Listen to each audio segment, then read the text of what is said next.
Good evening, ladies and gentlemen. Thank you all for joining us today at this discussion on sexual harassment in the workplace, which is done in collaboration with Verité Research and the Women's Policy Action Network. To commence proceedings, I would now like to invite Dr. Roshan Pereira, Chair of the Women's Policy Action Network, to give the welcome address. Dr. Roshan is a Senior Fellow at the Advocata Institute and former Deputy Director of the Economic Research Department and the Central Bank of Sri Lanka. She is also a former Director of the Ministry of Public Enterprises and former consultant to the World Bank, UNDP, and IPS, as well as a former executive of MDB. Welcome, Dr. Roshan.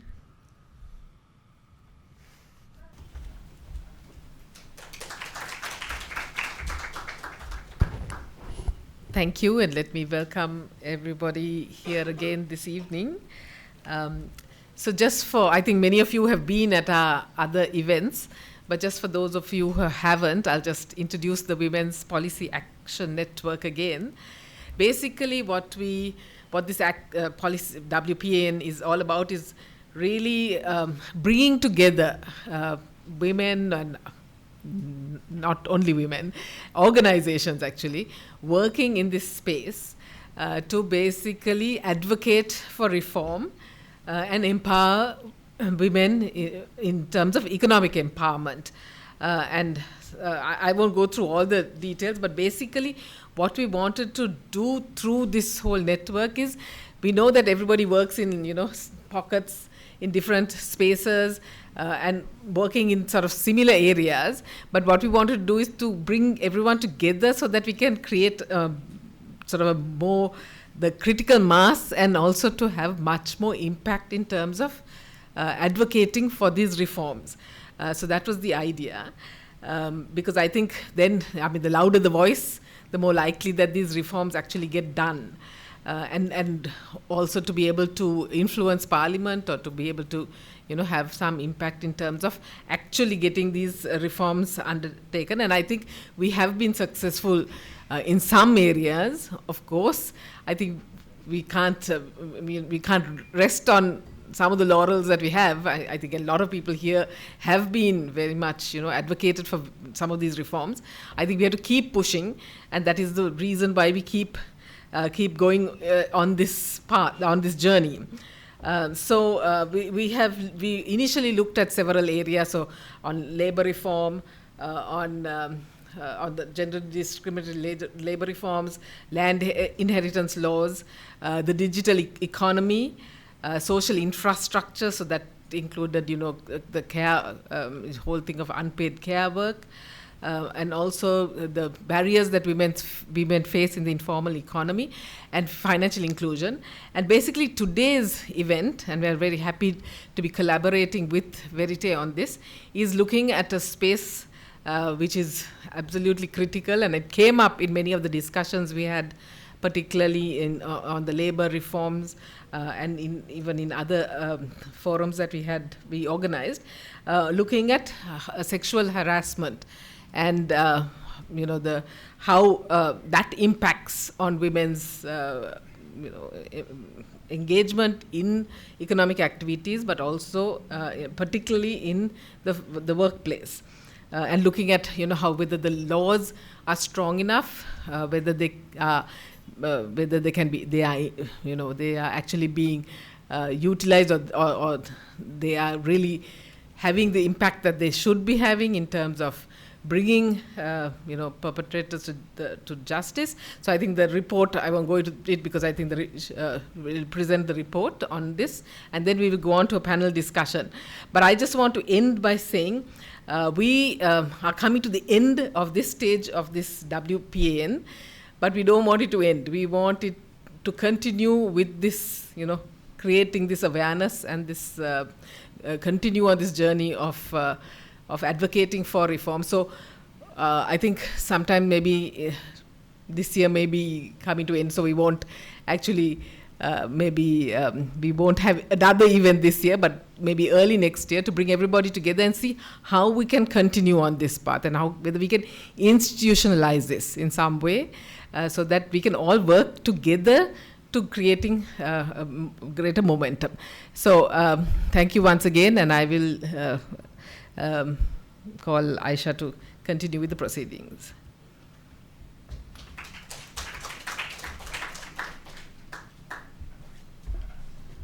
Thank you very much, Dr. Roshan.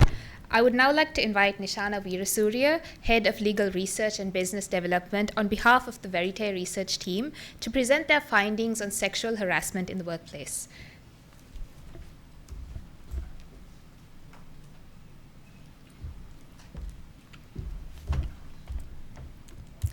Good evening, everyone. I apologize in advance for my voice. I am fighting a cold, so please do bear with me.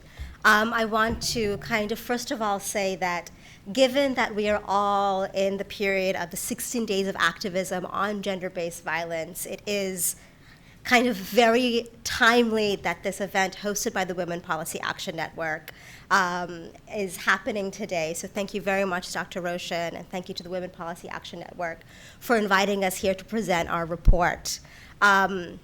Sexual harassment in the workplace is something that is experienced by everyone in Sri Lanka and outside Sri Lanka as well. Sexual harassment in the workplace in particular is something that the research team decided to look at, given the fact that in terms of one of the factors affecting female labor force participation in Sri Lanka, it has been identified by the ILO in a 2016 report that identified that many of those surveyed found that revealed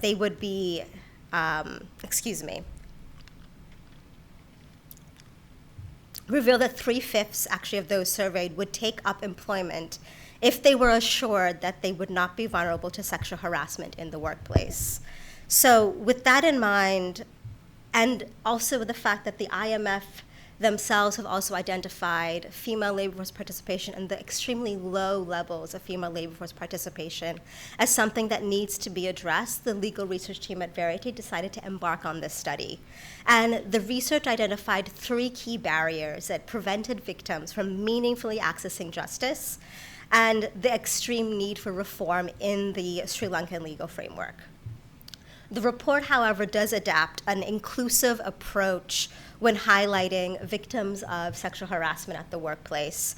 And we're looking at obviously not just women, although I know we are at the Women Policy Action Network, but also men who can be victims of sexual harassment, as well as trans persons and members of the LGBTQI community, as well as persons with disabilities as well.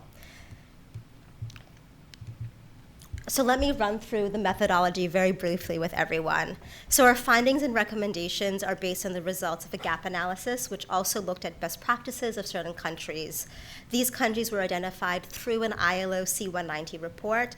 There were limited key informant interviews that were conducted, and that is a limitation of this study. So one of the key informant interviews was with an ILO representative, one with a large multinational company, and one with a practicing attorney. The team also undertook 2 roundtable discussions, and these roundtable discussions were broken into 2 groups of stakeholders. The first stakeholder group was with private sector companies, trade union representatives, as well as consultants in the private sector as well, and there were 12 participants in that roundtable discussion. The second roundtable discussion was with civil society organizations and participants for a total of 21 engagements there. Now, our legal gap analysis takes into consideration, obviously, key organizations, but also conventions and principles that set up the international standards in this space and compare them to our local framework here in Sri Lanka. It took into consideration both binding and non-binding conventions, and that's particularly in relation to C-190, since Sri Lanka has not yet ratified the convention. So the 3 barriers the report identified here. One is that there's a lack of a comprehensive definition within the existing legal framework.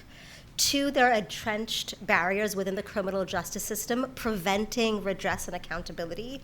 And 3rd, cultural barriers, which are compounded with lack of awareness within the system. So let me run through each of these separately. The first, a lack of a comprehensive definition in the existing legal framework. So the team looked at CEDAW and other international frameworks. I'm going to only touch on CEDAW and C190 because we do have limited time, and I think that's the most important given the audience here. So in terms of the interpretation of Article 11 within CEDAW, it's noted that sexual harassment at the workplace was identified as a barrier to equality in employment. The Penal Code, the Industrial Disputes Act, as well as the new Anti-Corruption Act can encompass offenses or instances of sexual harassment at the workplace. However, what's notable is that the labor laws in Sri Lanka lack sexual harassment provisions, and gender-based employment inequality still obviously exist. In terms of C190, which is our newest convention and the most recent, which was enacted in 2019, it's the most comprehensive in what many of our recommendations for reform are really based on. It's the first international treaty on combating sexual harassment at work, and for that, it is incredibly important. Now, as I mentioned before, Sri Lanka has not yet ratified it, although the Ministry of Labor has indicated that they do intend to ratify it, but we shall wait and see for that to happen. In terms of the current laws, as I mentioned before, excuse me.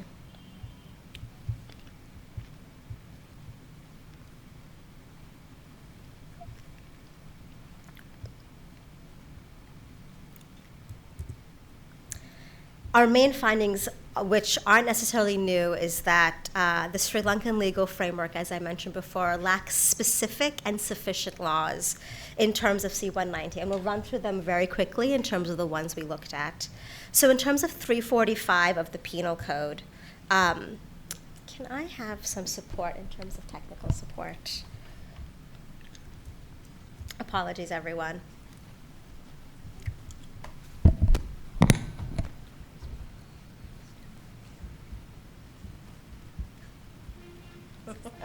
It's okay.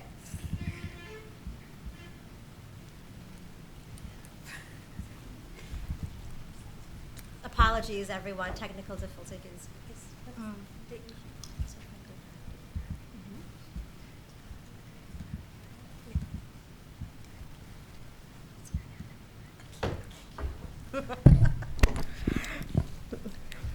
Apologies, everyone. Thank you for your patience.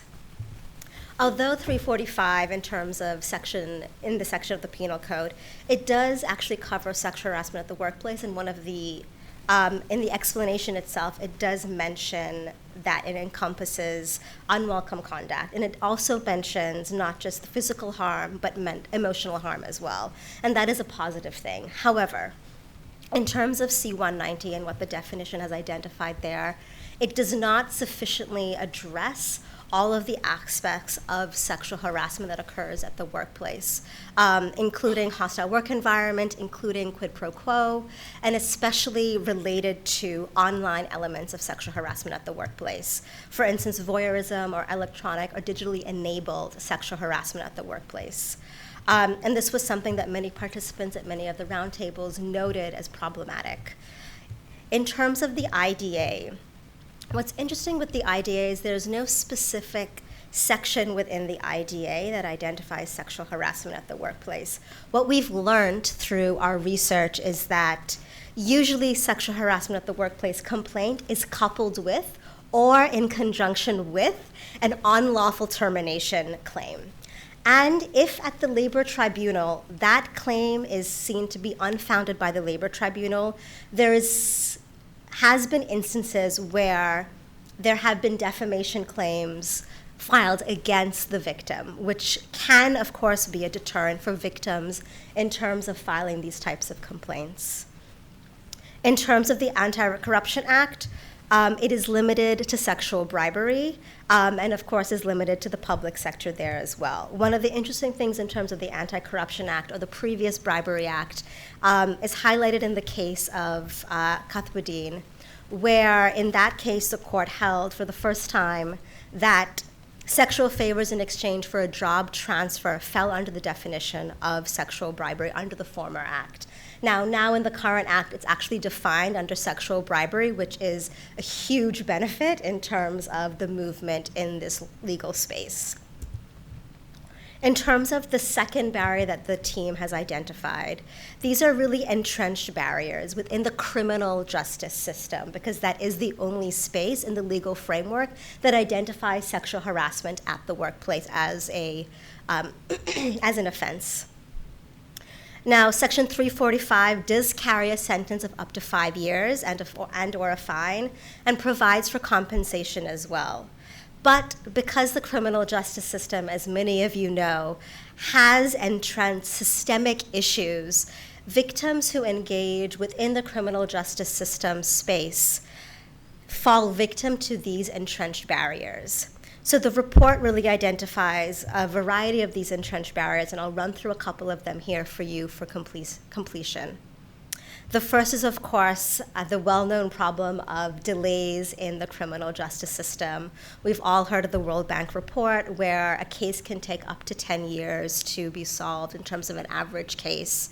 So that means that victims have to continuously end up going to court. There can be challenges in terms of evidence as well as the case progresses. The second issue that we've identified in terms of entrenched barriers are procedural barriers. So this is actually highlighted in the well-known Manohari case that was in the Supreme Court. The third issue are specific challenges for vulnerable communities. So those are victims within the LGBTQI community, as well as women as well, who face stigmatization and issues of re-victimization and issues of the lack of gender sensitivity when it comes to law enforcement as well. So going to the third barrier, which are our cultural barriers, which are compounded by a lack of awareness of what even constitutes sexual harassment at the workplace. The social stigma that is attached to reporting or of being a survivor or victim of sexual harassment has acted as a deterrent for victims in filing cases and complaints specifically with the police when it comes to the penal code.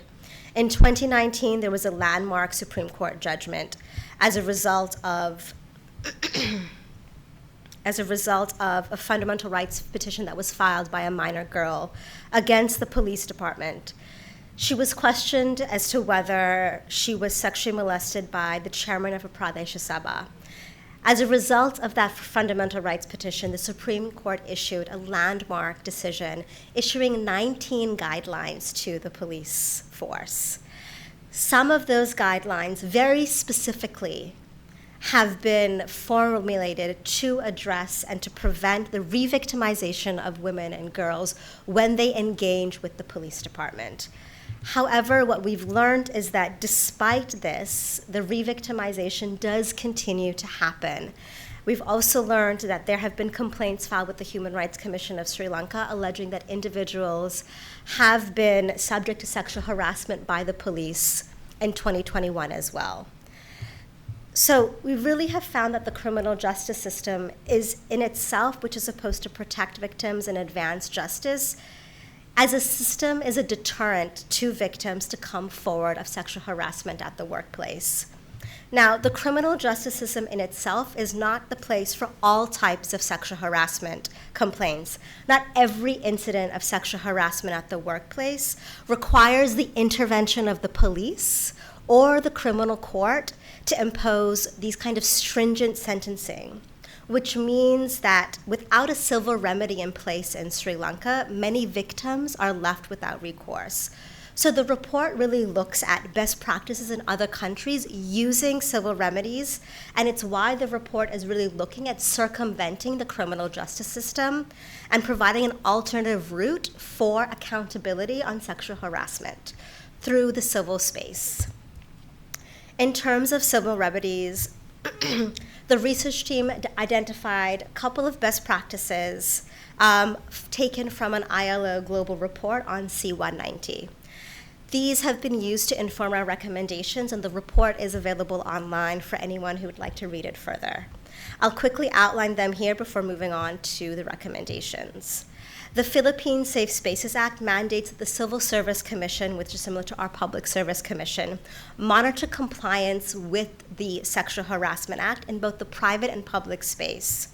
In India, they have the POSH law, which looks at the protection of women from sexual harassment at the workplace. This law provides that an organization that has more than 10 employees should constitute what's called an internal committee to receive and redress complaints on sexual harassment at the workplace. What's interesting is the committee, in terms of the law, they've identified in the law itself that the committee must have a woman presiding at a senior level to be part of that committee, and that 2 members of the committee must also have social work or legal experience as well.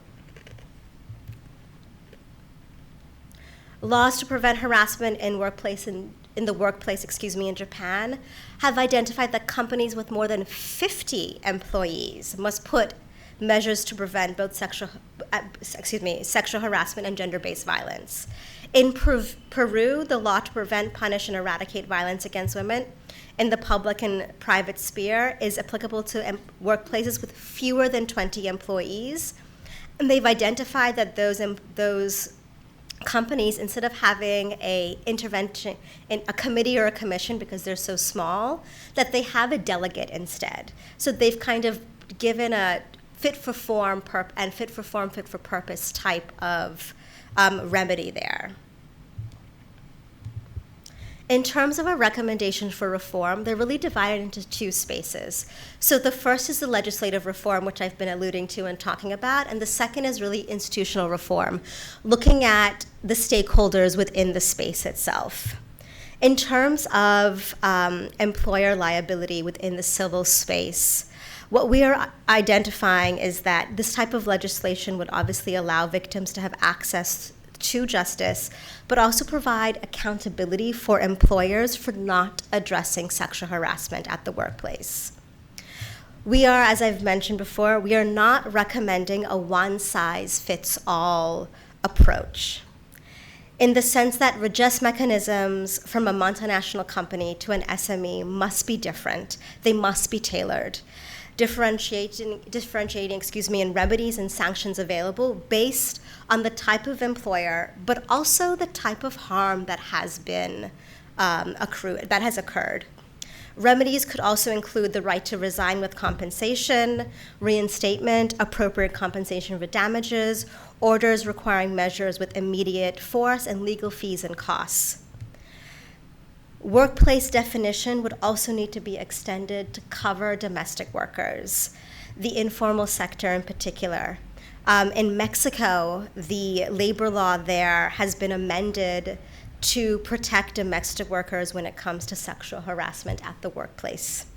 In Australia, it has also been extended to phone calls, emails, online spaces.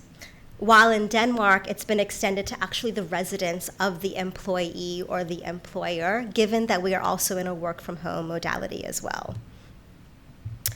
In Puerto Rico, the state, they have identified that an employer who engages in, encourages, or permits workplace harassment should be civilly liable to persons affected.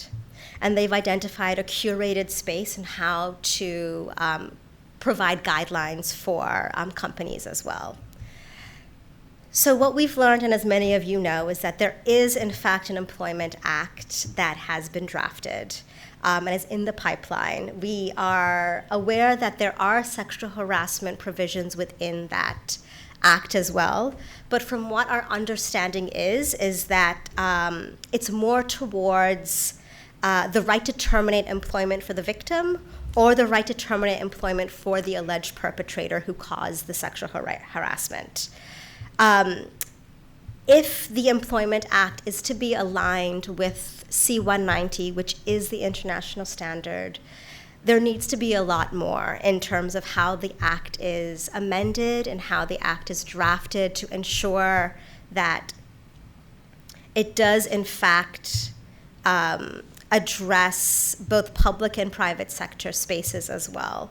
The definition itself would need to be comprehensive and, of course, cover a wide range of behaviors, whether single or repeated. There would also need to be a mandated gender-neutral, inclusive policies within the Act itself, requiring employers to also create and publish accessible workplace harassment policies would be essential. Tailored complaint procedures to the size of the company would be also important.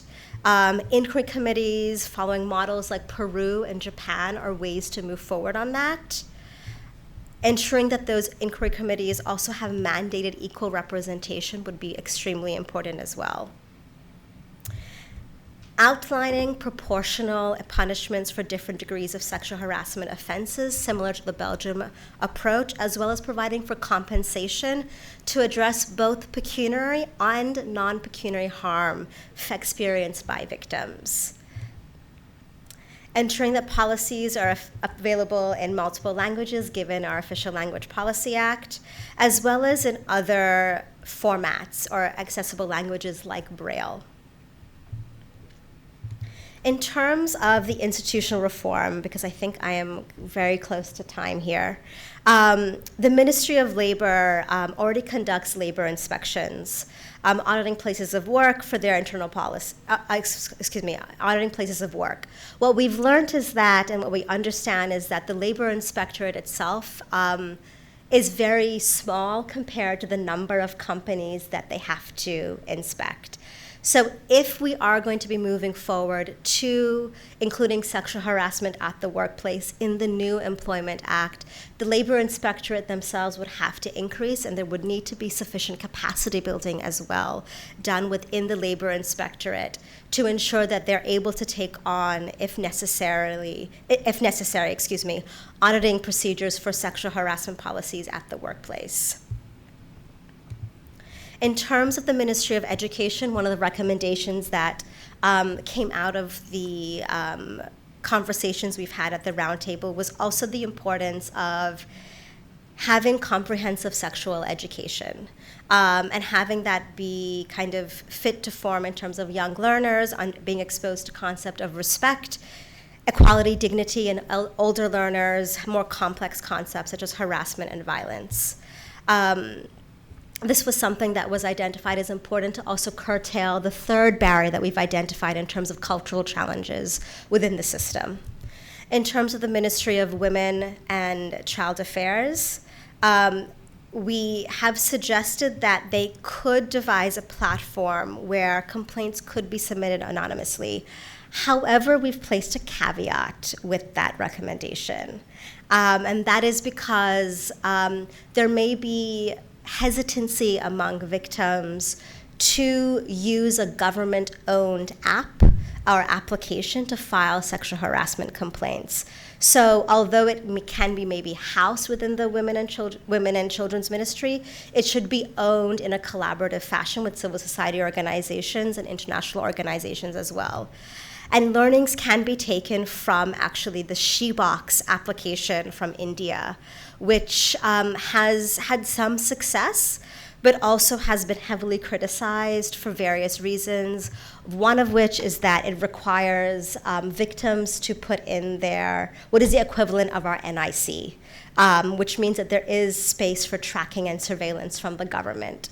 One of the other criticisms of the SheBox is that it does not extend to the informal sector, and that many women, although this is one platform, many women don't have access to the internet.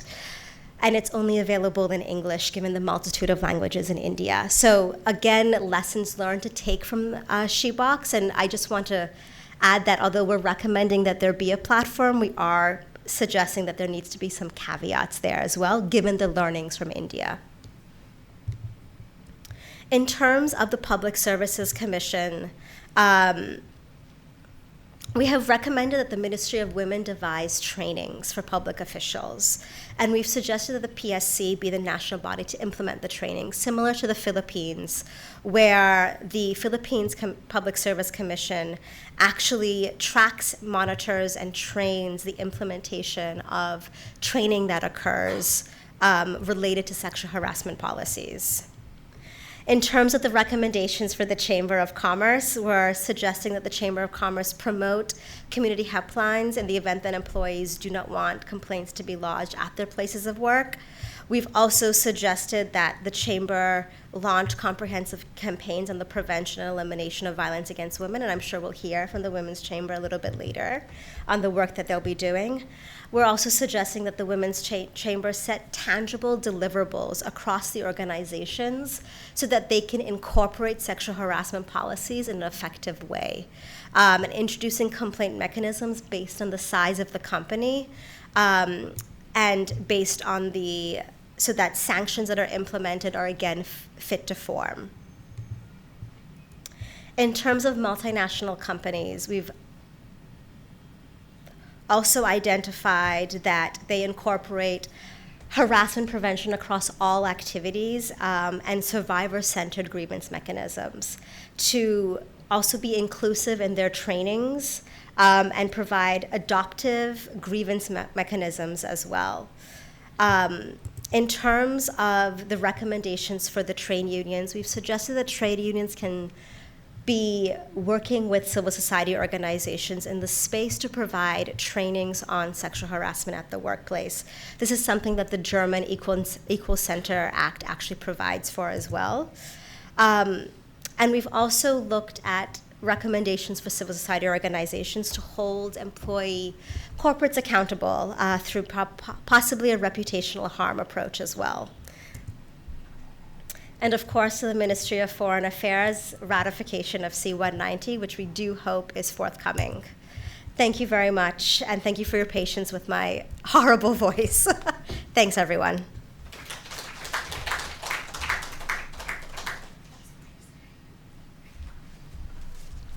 Thank you, Nishana, for presenting that to us. So we'd now like to to commence discussions for the day, and I'd like to start by introducing all of our panelists. Starting off with Melanie Kankaratne, who is Assistant Manager Code of Conduct at MAS Holdings. Melanie's professional journey spans various domains, showcasing her expertise in legal counsel, compliance management, and human resources across diverse industries. She holds a Bachelor of Law and a BSc in Human Resource Management and is dedicated to ensuring ethical standards and risk management across diverse organizational levels. Our second panelist for this evening is Gayani de Alwis, the Vice Chairperson to the Women's Chamber of Industry and Commerce. She is also the immediate past Global Violet Chairperson, the past President of CILT, as well as an independent non-executive director for both Singer Sri Lanka PLC and Logicare Private Limited. She is a strong advocate for women's empowerment and has received many awards and accolades for her career achievements. Our third panelist, Eranthi Premaratne, is a sustainability strategist currently consulting at the International Labour Organization and International Finance Corporation, or IFC. Particularly relevant to today's discussion is her work with the IFC in relation to respectful workplace programs. Her area of expertise includes building and deploying strategy on sustainable business practices to integrate them into everyday business, to drive organizations to achieve their goals. She strongly advocates for working women and has been instrumental in helping advance women in their career via leadership programs. And our last panelist for today is Dr. Gehan Gunetilleke, an attorney at law specializing in international human rights law and constitutional law. He is a founding partner at LexAG, a law firm based in Colombo, and a junior research fellow at Pembroke College, University of Oxford. Gehan is also a commissioner at the Human Rights Commission of Sri Lanka. This panel will be moderated by Nishana Weerasooriya of Verité Research, whom you have already met. Thank you very much. I'd like to welcome all of our panelists and moderator to the stage.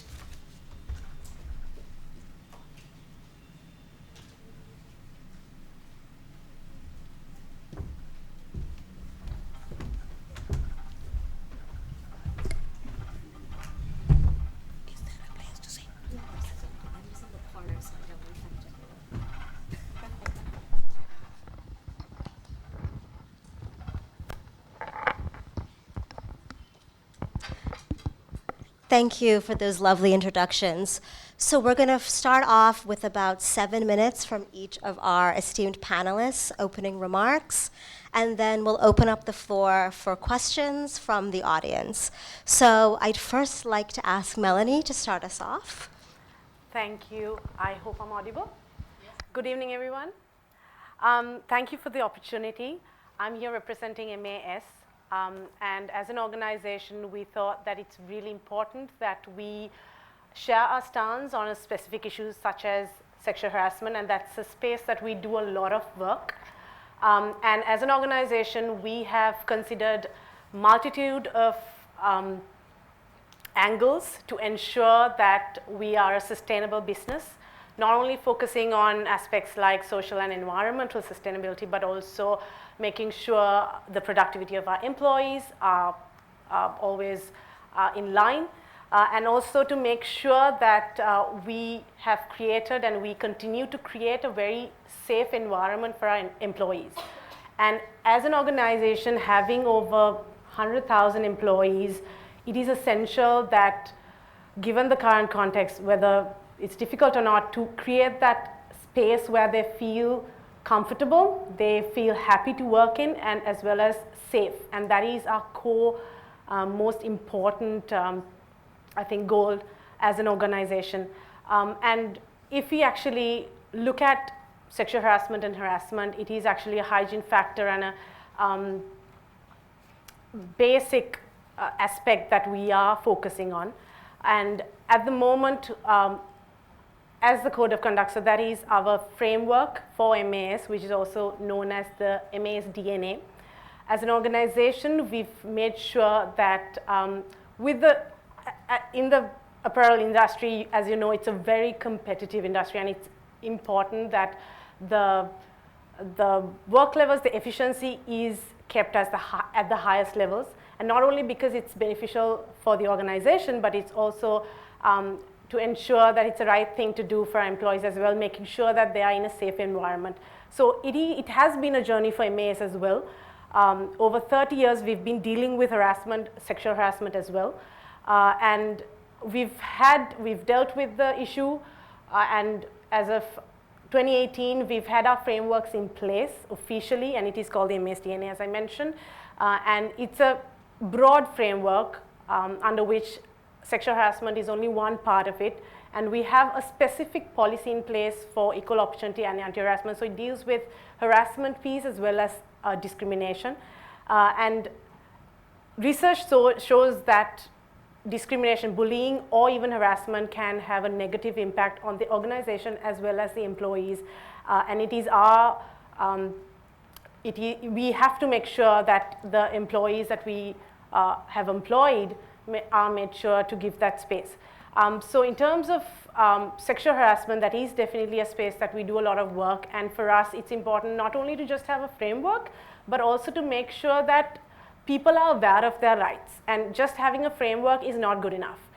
For us, it's important that they are aware, and that training and that awareness piece plays a huge role at MAS. And that is something that we do a lot of, we give a lot of focus to. We have, from the onboarding process itself, the awareness is created for our employees, and we have an annual refresher that takes place, and we've made several avenues for these trainings as well to ensure that we don't disrupt their work or it doesn't become a pain. Because we've had situations, I mean, it is definitely not an overnight thing that we can do to kind of have our employees have this framework, follow the framework and the policies in place. Having said that, I have to mention that our policies are based on our values, and one of our core values is trust and mutual respect. And we want them to live those values in the day-to-day work that they do at MAS. So we do these trainings in different aspects. We've had experiences where we do a training, and 2 weeks later you meet them and you ask them whether they've gone through a MAS DNA training, and they're like, no, can't remember. So it's frustrating, and it's also disheartening, but at the same time, we want to ensure that we keep working at it, because it's not something that happens overnight. And we've come a long way. There's definitely a lot of grievances that are being brought, not only sexual harassment, but other aspects as well, like harassment, conflict of interest, you name it. In the space of sexual harassment, one challenge that we do have, unfortunately, is that we lack evidence in most cases.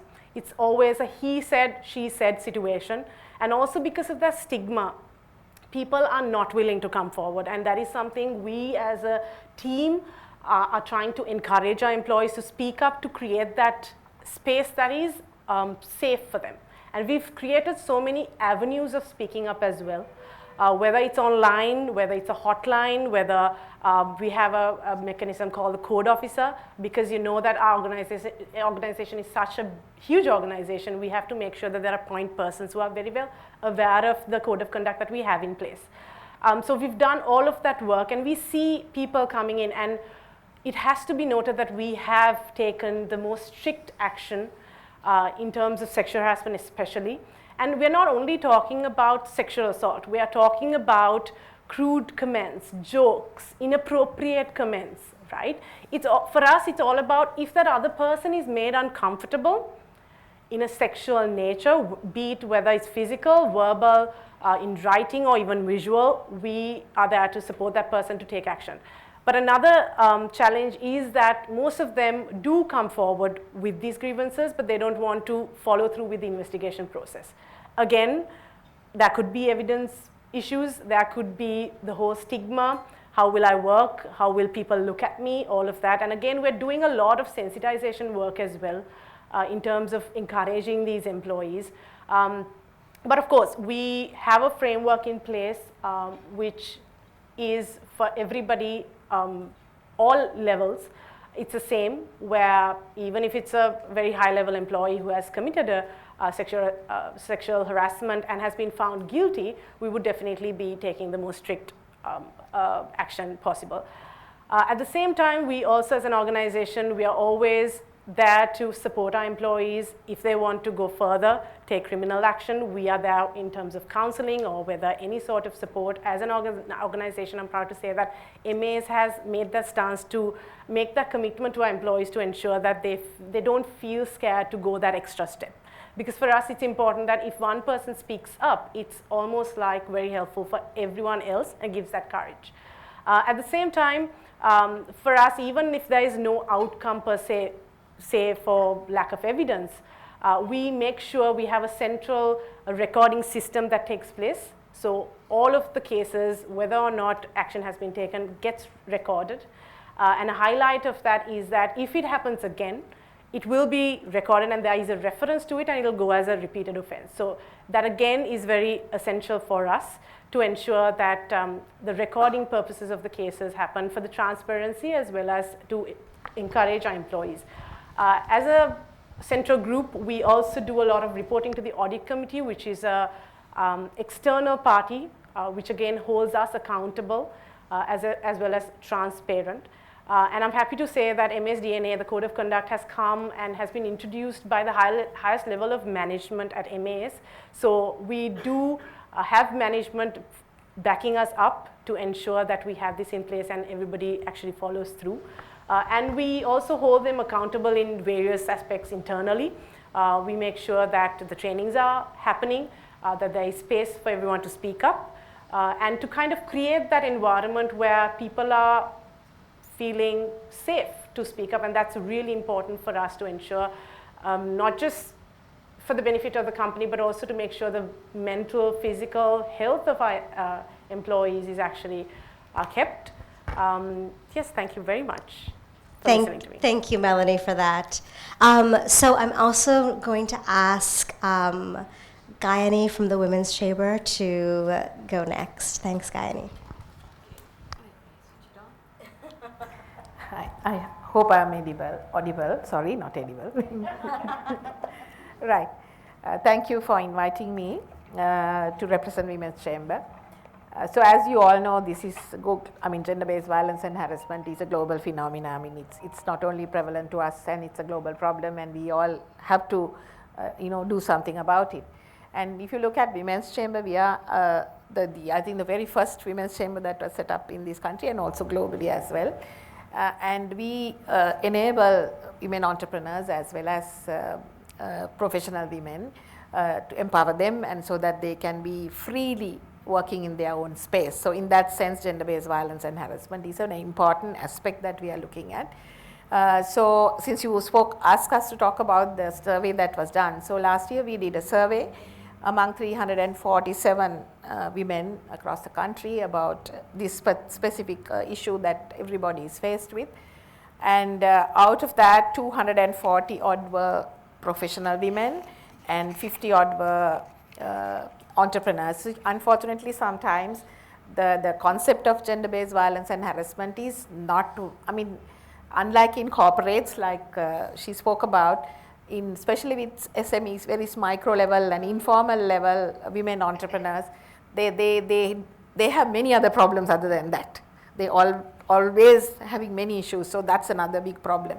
So what we saw was in the survey, the findings were that 31% of the respondents felt that there is reputation damage because of gender-based violence, right? So like what she also said, it's a kind of a taboo thing. People also don't want to talk about it, but it actually damages your reputation. And 29% of them were considering, some of them have already left the job because of the gender-based violence and harassment. And 14% of them took time off because of the impact that has really made to them. And 47% of the respondents said that they were impacted, their personal well-being and productivity was impacted because of that. So it's a common problem. And at the same time, I'm sure she will talk about the IFC study that was done. The study that was done with the 9 companies, there were 6 days of work lost, although we don't notice it. And I think it was 1.7 million US dollars were lost per annum. In terms of productivity loss, recruitment, overtime, and there are many issues that we are facing. So, in a country where female labor force participation is coming down at a rate, and when we see also the skill migration happening and keeping these women with this kind of problems in the workplace and in the entrepreneurial space is a huge problem. So we need to do something about it. So I'm thankful to Verité and also Advocata for creating this discourse, especially bringing everybody together. So that's very important. Collaboration is key. We cannot do everything in our own little way. Together we can really make a big voice about it. So what is important for us is to really look at how do, especially the women entrepreneurs, the corporate level and the private sector, of course there is a lot of support there, not in the level that MAs and multinational companies are having their policies and procedures in place. But what we have noticed is we need to do a lot of hand-holding, and especially starting with the ABC, like you need to look at GBVH 11101, where we need to talk about the definition, what it means. Simple things have to be clearly explained to them. So that's why we really wanted to partner with IFC. So IFC has come forward with us, and they've already done a lot of work. So I'm sure she will talk about it. So we want to develop a code of conduct and also make everybody aware about the issue and what is it that they need to do.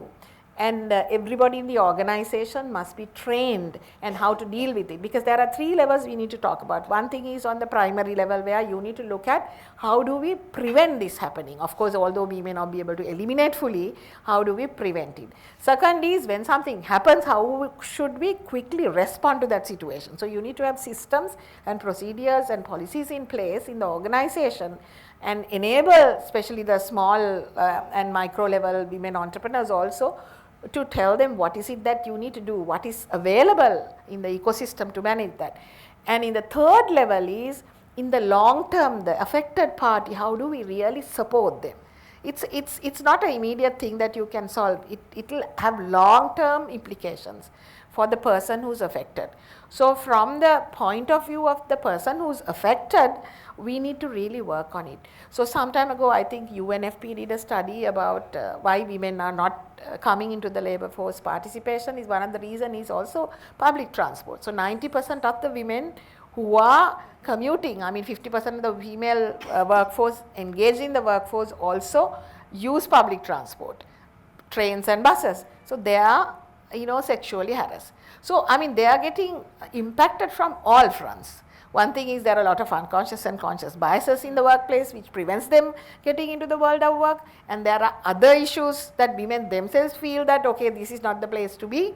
Plus at the same time you are having all these other unnecessary distractions. So all of these things, I think we need to have a concerted effort among everybody, all stakeholders, the chambers, the policy network, and also the corporates, the public sector, the law, all that has to, the agencies, all of them will have to get together, and then we need to really come, solve something about it and do something about it. Yeah. Thank you, Gayani, for your insights on that. I am actually going to ask Gehan to come in on the intersection between the online space and harassment.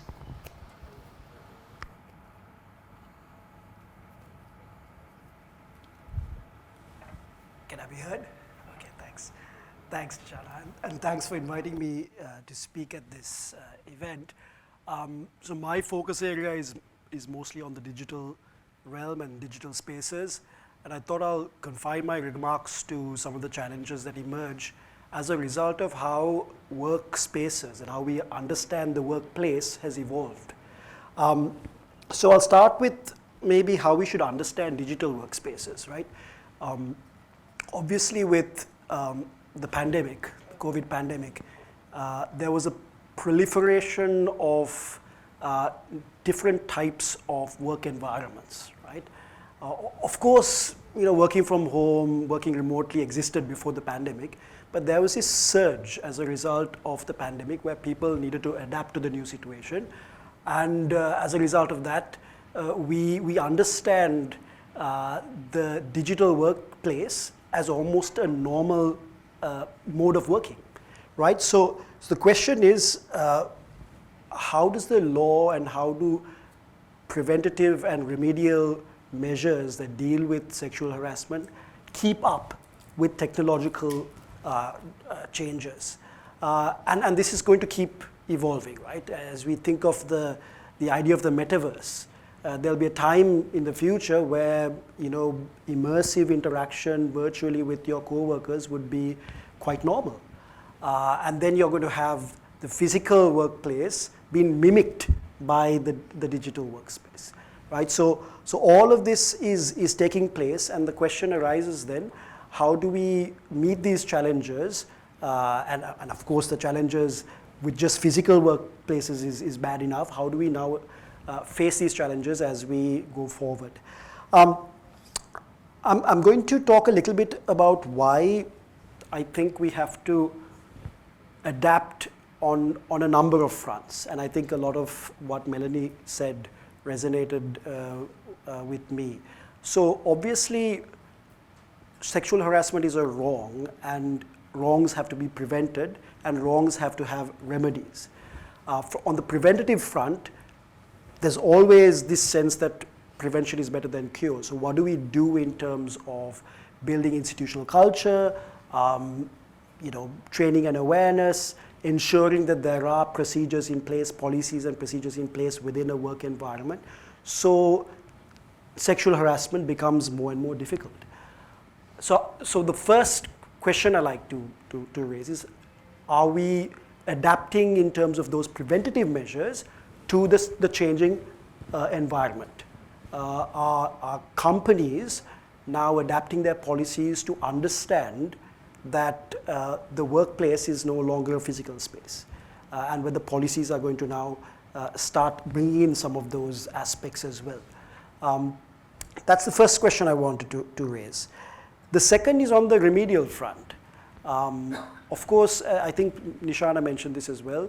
When we think about remedies, there are obviously civil remedies and there are criminal remedies. And even though sexual harassment is very much a criminal offense, the victim or the complainant often has a choice in terms of remedy. Now, if I was to be pushed in a work environment, that might constitute assault. I have the ability and right to go and file a police complaint, but I might choose to instead complain to HR and pursue a sort of civil remedy first. And that's similar in the context of sexual harassment. The victim might feel that a civil remedy is better than going for a criminal remedy, particularly because of the barriers that Nishana mentioned. I, of course, would want to emphasize that the choice has to be with the victim. And it's important, even in this discourse, that we don't create the impression that there's a sequence, or there needs to be first civil remedy and you exhaust those remedies before you go for a criminal remedy. If someone wants to pursue a criminal remedy, that is that person's choice, and I think it might be inconvenient for many people, but that has to be completely at the discretion of the complainant. But if you explore civil remedies, I think, again, companies, employers need to start adapting their policies and looking at providing remedies that are meaningful in the context of digital workspaces, right? So how do we actually establish evidence of an infraction, a policy infraction, if the interaction might have been in the digital realm? So I think there are lots of questions that need to be answered in that respect, and I think it's a challenge that has to be encountered and addressed. But I'm going to touch on the criminal aspect as well, because I think Nishana wanted me to look at section 345 of the penal code.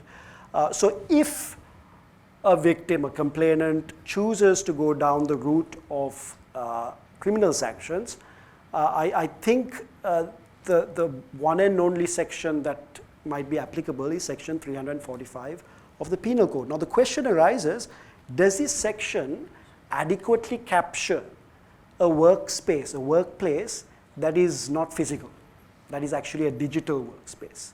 And I think the report alludes to the fact that there is, in fact it doesn't allude, it says very clearly that there is a gap in the law in terms of the scope of the law.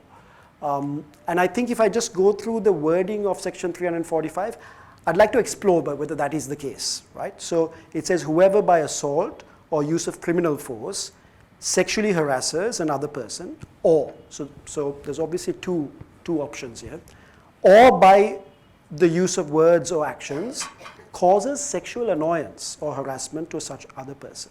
I think the report is quite right in saying that it does not explicitly deal with the digital realm, but still the scope of the offense is broad enough, I think, to capture even the digital space, right? And I think a lot of emphasis needs to be placed on the words sexual annoyance. What does it actually mean? And the law doesn't give you a direct answer, unfortunately. Sexual annoyance actually features in a lot of offenses, and it's probably a British common law idea that's found its way into the penal code. But it's not defined very clearly, and it seems like a very open-ended idea as well. So maybe some more research and work has to go into how do we define sexual annoyance and the types of encounters one might have in the digital realm, whether it's adequately captured. Now, for example, we heard examples of sharing of images that are intimate in nature, right? That itself is a violation, but the digital realm really amplifies the risk and the harm, because now you can mass share. And when you can mass share, you can also you shape the threat to the co-worker. Like if you don't do this quid pro quo kind of situation, I can share an intimate image with all your Facebook friends, or I can share it with all my Facebook friends, or share it on WhatsApp groups. So the ability to actually cause a lot of harm is amplified by virtue of the fact that there is now this digital realm. So I think there needs to be some work done in terms of whether sexual annoyance actually captures it. And just very briefly, if you look at the definition that the standard law dictionary, Black's Law Dictionary, offers, it's rather interesting. It says that harassment is defined as words, gestures, or actions which tend to annoy, alarm, or abuse another person. So annoyance is actually considered in many contexts to be a subset of harassment. And to annoy someone is to disturb, irritate, or cause discomfort, causing discomfort. So I think if we were to have jurisprudence that looks at this particular aspect, the causing of discomfort, even in an online space, in a deliberate and sexual manner, could potentially be captured. But I still acknowledge the point made in the report that this is not explicit, and we have to now engage in this sort of interpretive exercise to see whether digital sexual harassment or sexual harassment in a digital sense is actually captured. My last point. Even a textual change to the law is not going to be a sort of panacea, because the problem is not just textual, the problem is also institutional, and I think the report does a really good job of pointing that out. Even if we were to expand the scope of various laws, the definition of section 345, even if we were to bring in the liability, the vicarious liability of employers, we're still going to have an institutional challenge in terms of the police, in terms of the Labor Department, in terms of its ability, these institutions' ability to deal with complaints, and that problem becomes compounded if we have technology in the mix, right? Already we have a huge challenge when it comes to online gender-based violence, online sort of sexual harassment that's not just in the workplace, cyberbullying, because there's a capacity issue. So I think alongside legal reform in the textual sense, we're going to have to think about institutions. And in that context, engaging the platforms also is going to be important. So a lot of these platforms have responsibilities. They have the ability to moderate content, at least the content that goes on a more public realm. I think that's important. So part of this discourse has to also be about engaging big tech, about their ability to actually process complaints and take down material that is harmful in nature and do better in that realm. And my final thought is that conversation is also taking place parallel to this. Like, for example, there's a code of practice, that's a draft code of practice, that has a whole section on cyber bullying and sexual harassment that very easily captures this idea of workplace sexual harassment. And there are several measures and commitments that we're calling on tech companies to adopt.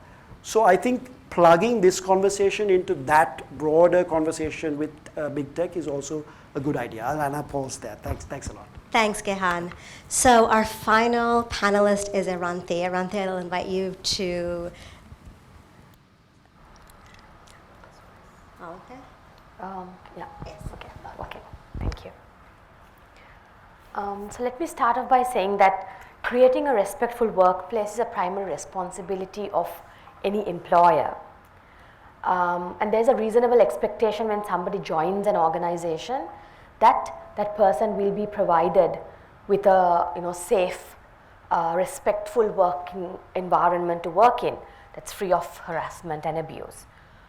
Despite all of this, I have a few statistics, especially from some of the work that the IFC has done.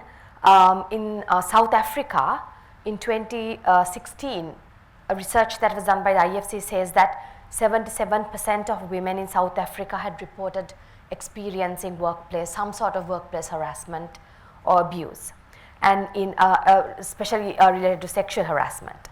And in the European Union, 75% of top female managers and 74% of professional women have reported experiencing sexual harassment.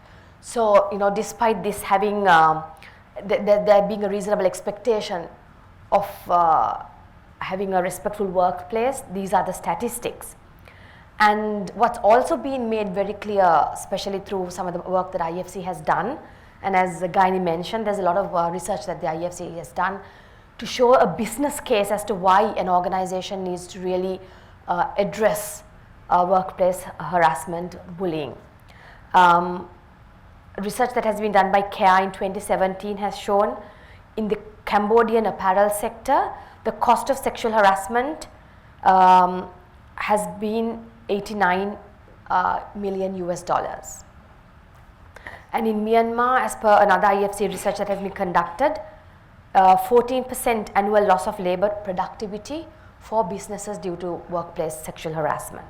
So some statistics close to home, a research that was done during the pandemic actually by the IFC has shown that workplace violence and harassment cost participating companies at least 1.7 million US dollars, right, every year, and more than 1 week of staff time had been lost per employee per year, and this can be resulting, from days of less productive working days because they do come to work but they are unable to be at their peak productivity. People come in late to work, leave early because of all of these issues, or they completely miss work, right? So taking all of this into account, it only makes business sense.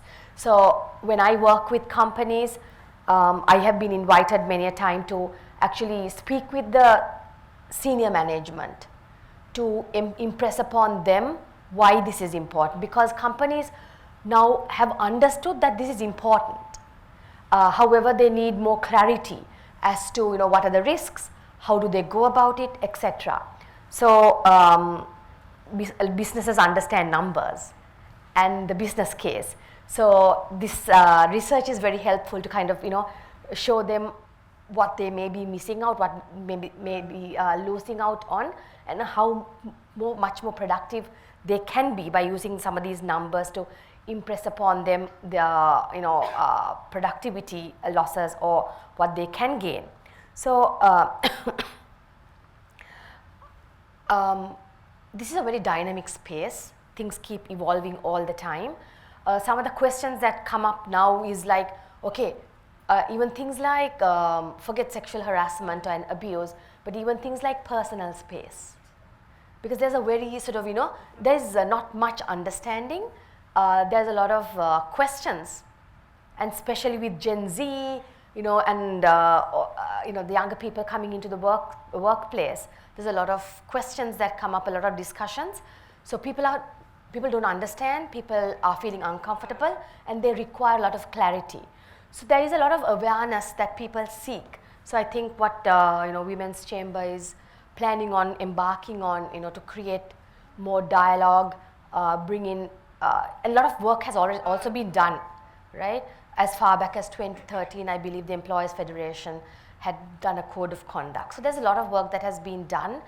There is no point in duplicating, right? So it's about all of us coming together and building upon what's already in existence and how we can collaborate and rather than duplicating what's each person's or each organization's responsibility, right? Who's going to take responsibility in terms of awareness and education? Who can support in terms of legal action, right? So I think that's kind of where we need to be, and where our companies, a lot of the larger companies do have some awareness, but again, they lack structured approach in how to address this. So what's important is to come up with a real, PDC approach, plan how can you integrate workplace bullying, sexual harassment into your company policies, processes, and then how do you act upon this by coming up with policies, procedures. So MAS has the DNA. How can you build a comprehensive network which has a commitment from the senior management, then policies, processes, procedures, clearly indicating step by step what to do, how to address in case of there are complications that come up. How do you resolve a conflict? How do you receive a complaint? So again, to your question around is cyber, how is online harassment, abuse, etc. integrate? I would say as far back as 2009-10, even things that came up on email, etc., have been incorporated under sexual harassment wherever required. But now it's obviously grown, and more companies are seeking knowledge and expertise in how to improve and integrate their, how in digital space, how to capture all of these activities that are ongoing in the digital space. So in the interest of time, I will conclude, and what I would like to share is that let's build bridges among the various organizations. There are a lot of organizations here who are already working in this space. So how do we connect everybody? How do we build upon and grow this into the network that we would like to see? Thank you. Lovely, thank you, Eranthi. So I know we are coming close to time. We have about 12 minutes, and I'm going to open up the floor for any questions from the audience. I think there is possibly a mic that is going around, if there are any questions from the audience.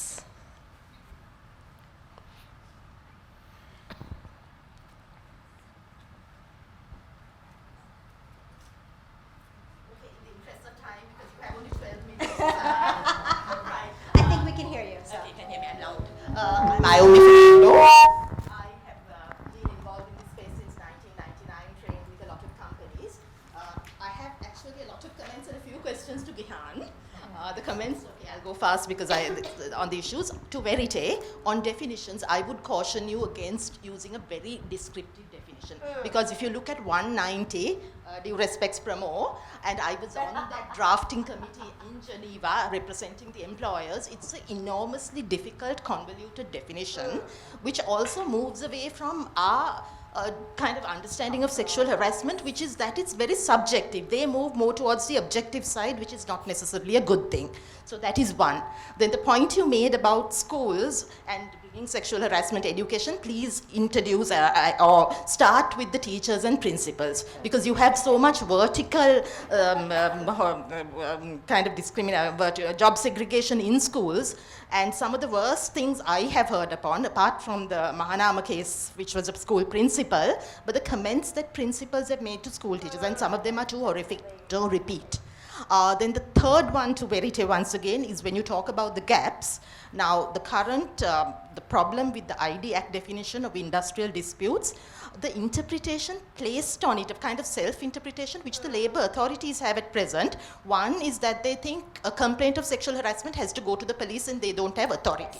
Big problem, because you have all this question about, apart from the delays of the proof, the higher degree of proof required, all that coming in, so they think they can't handle it. Then the other absurd idea is they look at it and say, but this is often worker and worker, which again is not true, because the definition of industrial disputes in the ID Act at present also has issues between employees and employees. So they have a whole lot of things there, which hopefully will be addressed by the new employment law, but new employment law is far from ideal, apart from probably unfair vicarious liability being imposed on the employer. It has a terrible process which makes you have to take the case to the labor tribunal, which is ridiculous. Any of you who have been there know how difficult that's going to be. So if the policy network is going to have a voice, please ask for some procedure which is more user-friendly and not going to create a further logjam in an already crowded system. So that's to Verité. To Gayani, study, 324 people, right? Including employers and business entrepreneurs. Now, women. Okay, now women, what I would like to know from you, actually, it's to another question to you also, is how many women said that they were victims? Because I can't think of a single working woman in this country who has not been subject to sexual harassment at some point, but the problem there is identifying it, because they lack the awareness. It's socialized, it's the awareness. Then the other thing is the entrepreneurs, women entrepreneurs. How sympathetic are they to the issue? Because I have seen women in power tend to trivialize, and women entrepreneurs are obviously very busy. They're not going to be looking at this. So please consider that. To Melanie, you said he said, she said. Don't worry about that, because lots of labor law cases are he said, she said. Now, I've been a trainer, and what I always tell at training is use technology, because now you have the tools in your hand. So please treat these girls, these young women, to use technology. Right? And tell them it doesn't matter. It's always been a question of whose story is more probable. He said, she said, fine, but that's not too much of an issue. Don't let it keep you back. Then the last one is to Dr. Gehan. Now, one is this, okay, I'm going to show my ignorance here, because the Obscene Publications Act, right? Is that still in the statute books? And if so, can it be used? Because it's hardly used, but it has provision. But it has also dangers, because publication, especially in cases of nude imagery, if you send a say a nude, which is something very common in this day and age, especially among younger people, even if someone else transmits it around, you as the initial author are always going to be caught up there. So that's one thing. And so that's my query to you. And the other query is on vicarious liability at present, do you think the penal law provision extends to vicarious liability to the employer? My idea is no, because vicarious liability is very narrowly set about in the penal code, because after all, you're talking about a criminal liability devolving here. So thank you. Yeah, thanks. And I hogged you about 5 minutes of your time. Were there questions to others first, or should I go? Yes, there are, but let me collect one more question. Yeah, sure. Are there other questions? Before I have the panel kind of respond. Oh, yes, go ahead, Ina. So, one question to Gayani and one question to Gehan. Gayani, I just wanted to ask, when you speak about the sexual harassment policies that you're going to implement when you're working in collaboration with the IFC, when it comes to implementation, what would your suggestion be? Like, what should be the incentive for companies to actually employ these policies, like a certification system, or have you thought of any of these incentives? Yeah, I mean, it's a journey. So, I mean, IFC has done a lot of work in that front. So, we are not going to start from scratch now. So, we are going to partner with them. And I mean, eventually what we want is recognition. I mean, sometimes unless you do that, they will also not be, interested in doing that. But first of all, you must show the business case. I mean, the business case is very clear. Yeah. Whether you get an award or not, it's going to impact you. Award is something later on, Whether, financial incentive. Financial incentive, and also it's very clear it's going to affect your business. And also you have a limited workforce in this country. Keeping them happy will improve your productivity and it will improve your financial performance. So that's how we need to really sell the story, right? Sure. Thank you. The next one to Gehan. So when it comes to the online space, what do you think the challenges would be when it comes to balancing your right to free speech against, say, online harassment, or, I mean, you're talking about the open nature of the internet, right? For example, like hate speech or defamation versus your right to free speech. I'm going to ask you to respond to Ina's question in terms of the balancing act, and also to the question raised in terms of the obscene publications and vicarious liability. In that order? Yes. Okay. I mean, whatever order you want. No, I'll answer the other question first. That's an interesting question. So it'll only be in the context where there's a sharing of an image in a public platform. Would the Obscene Publications Act apply? It is on the statute books at the moment, but it's not a route that is going to be commonly relevant. The sexual annoyance element in 345, I think, has a lot more potential. I just feel that element of the offense hasn't been explored enough. And that's a lot to do, it has a lot to do with the fact that the police would be less willing to actually process complaints. There's a whole bottleneck, situation in the criminal justice system. But I think the potential for exploring cases that are not smack bang in the middle of a assault, a sexual assault, which is much clearer, but more in the realm of annoyance and disturbance, would be in exploring that element of the offense, because it's a second element. Right, it's sexual harassment that is, clear cut and severe in nature, or causing sexual annoyance through words or action. So I think that's the clause with more potential. In terms of vicarious liability, we don't have this idea in the criminal law that one can be criminally liable, except in very, very specific circumstances, like, for example, the EPF Act. If a director can be vicariously liable if you don't pay. So because there is, a penalty that looks very much like a penal sort of sanction, you can call it, broadly speaking, within our criminal law. But these are not, it's not a penal code offense or a traditional offense that you would associate as a criminal offense. So I don't think we can go down that route, and I don't think it's necessarily advisable also to start looking at criminal sanctions as a means of dealing with sexual harassment as far as the employer is concerned. I think civil sanctions is the domain that we ought to be exploring, because you really don't want to be hauling up directors and putting them in jail for, not that, I mean, we already have an overcrowded prison system. You don't want to be sort of amplifying your criminal sanctions for all these cases. I think the perpetrator definitely, but the employer, maybe it's civil sanctions. So that's, I think, the way forward, at least in my view. I can be contested on it, of course. On the balancing, I'm not sure I agree with the premise of the question. See, I don't think free speech is something that we should see as an absolute, right? So does one have the freedom to sexually harass someone? Obviously not. So I don't think sexual harassment features in the realm of free speech, because when you think about freedom of expression and speech, it's actually what you're free to do. It's not an open-ended idea. So what you're free to do is always defined by what duties you owe others, because that's the whole definition of freedom, right? So if you owe duties of respect to others in terms of not sexually harassing them, you can't really claim that you had the freedom of speech affected by that.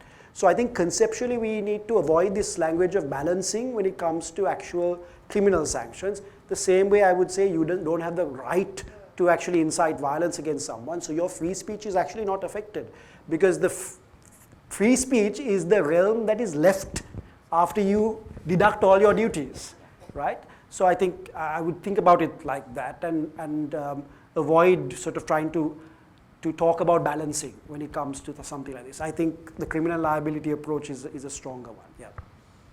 Thanks, Gehan. I know there's one more question, and then we do need two more questions, and then we do need to wrap up.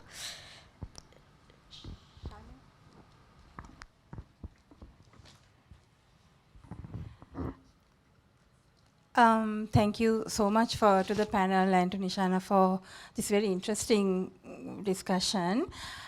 Just a couple of things. One is that I thank you, Gehan, for bringing up this whole, the term sexual annoyance, because I think it's something that we haven't actually looked at very carefully. I do remember once at a training, there was a very senior criminal lawyer who said, when we were talking about 345 and the fact that it's very broad, and someone talked about interpreting it, and he said, well, the more words you put into that law, the more we have fun with it, and the more we will tear it to shreds. So that was kind of his thinking. So I agree with you on in terms of, in principle, on sexual annoyance and looking at leave it open-ended, and very definitely I agree with Aomi that we need to be keeping it very open-ended. So that's a different matter. I just want to ask Advocata and Verité what your plans are with this report, because as you know, we all have reports, and it's important that we kind of make sure that it gets out to whoever should be dealing with them. So one is, are you all going to approach the judiciary? Are you going to approach the legal profession? Because these are the guys and women who are going to be tearing the law to shreds. So, in terms of interpretation, etc. So I think it's really important that we actually, make sure that they know what's going on here, and make sure that we, get these messages out there. So just to put that here as well. Thank you.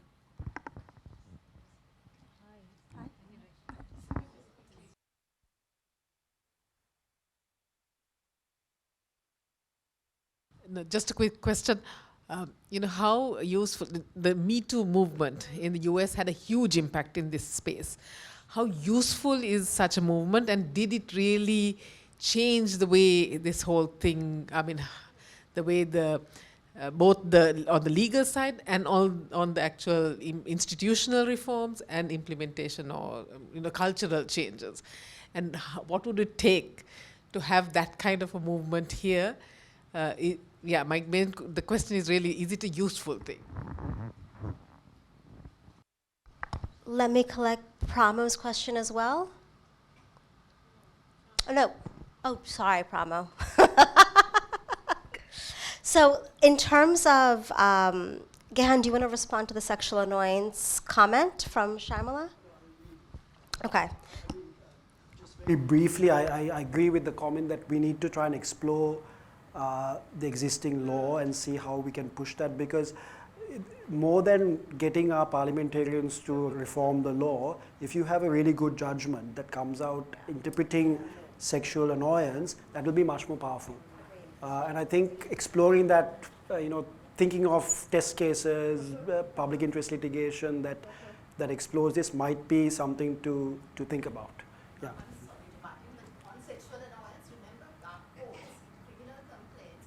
Photographs taken without consent, and there have been convictions of, say, security guards who took pictures of girls, schoolgirls on golf face, women at the Fort Railway Station. Complaint, conviction. Right. So sexual annoyance is very. I mean, it's absolutely. Okay. But the question is whether that can also expand to the workplace, right? These are workplace cases. Okay. The cases I mentioned was the companies terminated the people. They then went to Labour Tribunal on the basis saying this happened outside the workplace. But the Labour Tribunal, the LT presidents also held with the termination, saying that given the positions of these people, one was a security guard in a company which outsourced security guards to other companies. The other one was a security guard in a garment manufacturing company which employed a lot of women. They said, fine, you can't have this person. So both cases, the judges were. It wasn't a criminal case, but a labor department. It started off as a criminal case, it escalated. Resulting in a criminal conviction. Of course, they had the evidence because the police took the photo, the telephone. So you had the evidence. Conviction in the magistrate's court. Then, acting on that, the employer terminated. The terminated employee went to Labour Tribunal, upheld. Got it. Yeah, interesting. Criminal first. Okay. In terms of Dr. Roshan's questions, in terms of the Me Too movement, I'd love to hear Eranthi's kind of response to that, and also Melanie, in terms of do you think the Me Too movement has impacted kind of the rise of sexual harassment victims coming forward? And do you think that type of movement would be beneficial in Sri Lanka in terms of having more victims come forward and also accountability when it comes to perpetrators as well? I'll ask Eranthi to go first and then Melanie to respond.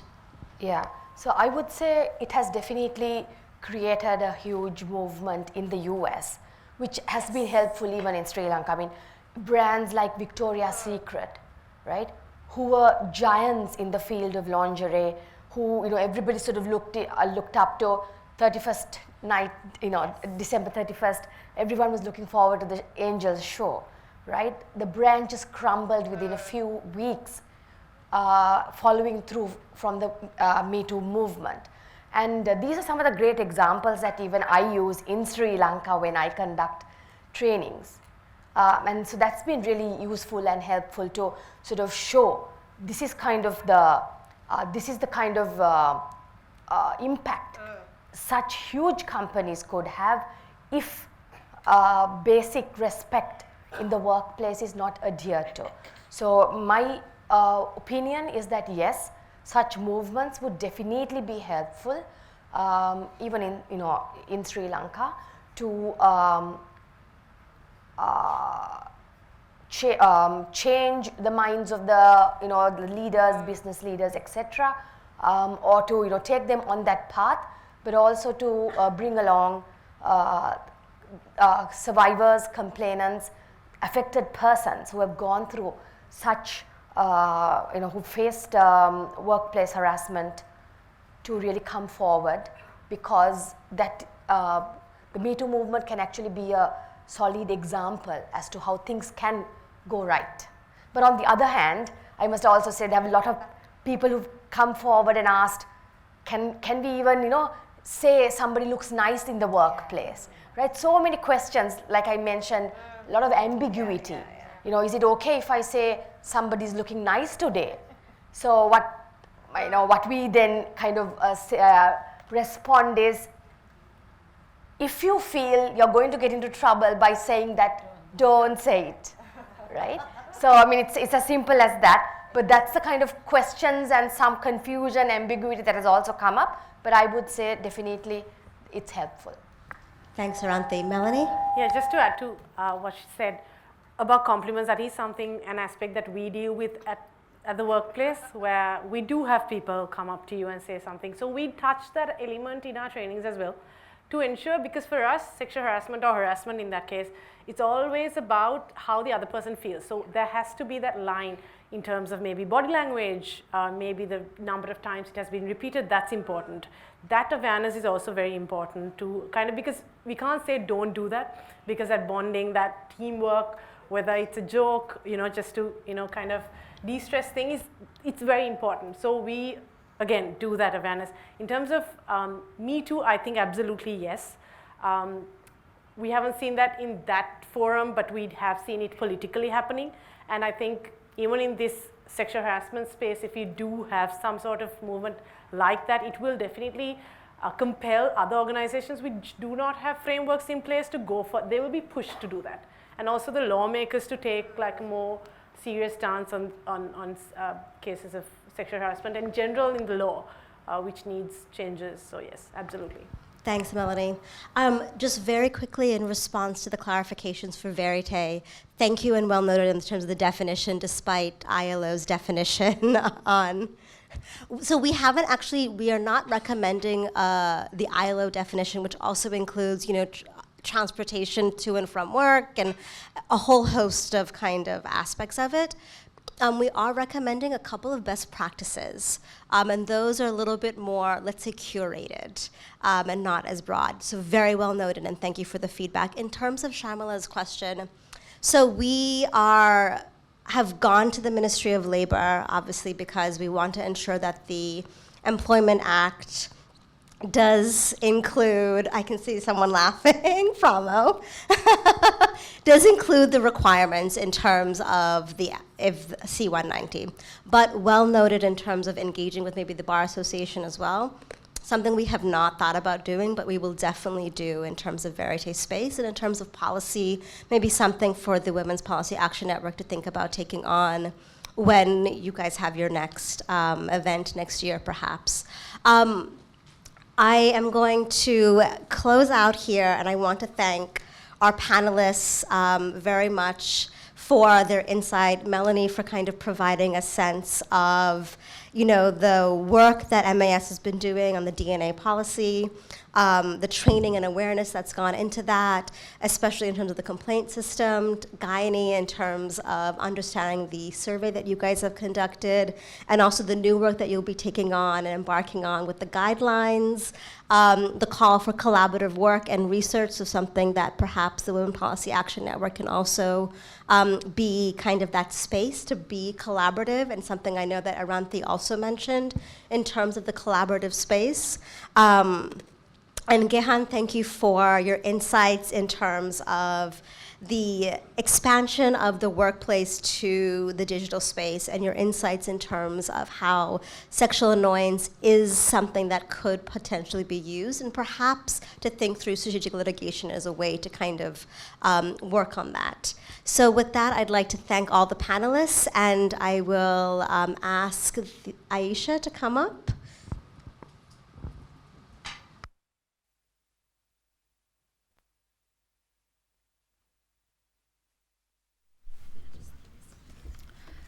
Thank you very much, Nishana, for that. And also thank you to Eranthi, Gayani, Gehan, and Melanie for that wonderful discussion.